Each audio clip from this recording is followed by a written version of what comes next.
કવિતા, કારણ કે નહીંતર મારથી નવલકથા રહી જશે. મારા દેશની અંદર મણિપુર સળગતું હોય, પંજાબ ઉડતું હોય, ઉડતા પંજાબ, મને કંઈ ફરક ના પડે. મારા ઘર સુધી જ્યાં સુધી આગ નથી આવતી ત્યાં સુધી મને કોઈ ફરક પડતો નથી.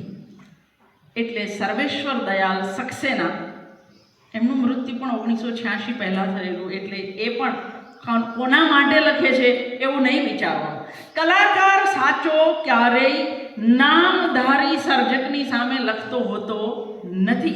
નામધારી સત્તાધીશ એ કમનસીબે પેલી આપણે કહેવાય ને કે બંધ બેસતી ટોપી પહેરી લેતો હોય છે અને ઉગનાથને બિચારાને પેન્શન ન આપે.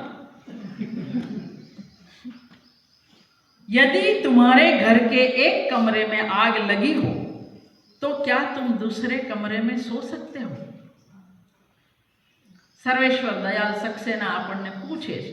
તો તમારા ઘરની એક રાજ્ય તો છેલ્લા 2 વર્ષથી સળગી રહ્યું છે, આપણને ક્યાં આશા થાય છે? यदि तुम्हारे घर के एक कमरे में आग लगी हो तो क्या तुम दूसरे कमरे में सो सकते हो? यदि तुम्हारे घर के एक कमरे में लाशें सड़ रही हो तो क्या तुम दूसरे कमरे में प्रार्थना कर सकते हो? यदि हाँ तो मुझे तुमसे कुछ नहीं कहना है. तो તમે નિંભર છો, જાડી ચામડીના છો, મારે તમારી સાથે વાત કરવી નથી. કવિ તો સંવેદનશીલ સાથે જ વાત કરે.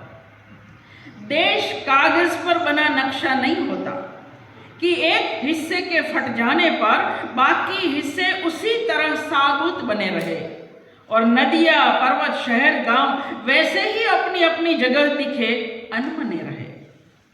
देश कागज पे बना नक्शा नहीं है. यदि तुम यह नहीं मानते तो मुझे तुम्हारे साथ नहीं रहना है. इस दुनिया में आदमी की जान से बड़ा कुछ भी नहीं है. न ईश्वर, न ज्ञान, न चुनाव. कागज पर लिखी कोई भी इबारत फाड़ी जा सकती है और जमीन की 7 परतों के भीतर गाड़ी जा सकती है. जो विवेक खड़ा हो लाशों को टेक, वह अंधा है. जो शासन चल रहा हो बंदूक की नली से, वो हत्यारों का धंधा है. यदि तुम ये नहीं मानते तो मुझे अब एक क्षण भी तुम्हें नहीं सहना है. पहले नहीं रहना है, अब तो मुझे सहना भी नहीं है. याद रखो, एक बच्चे की हत्या, एक औरत की मौत, एक आदमी का गोलियों से चिथड़ा तन किसी शासक का नहीं, संपूर्ण राष्ट्र का पतन है. ऐसा खून बहकर धरती में जज्ब नहीं होता, ये पचे नहीं. ऐसा खून बहकर धरती में जज्ब नहीं होता. आकाश में फहराते झंडों को वह काला कर देता है.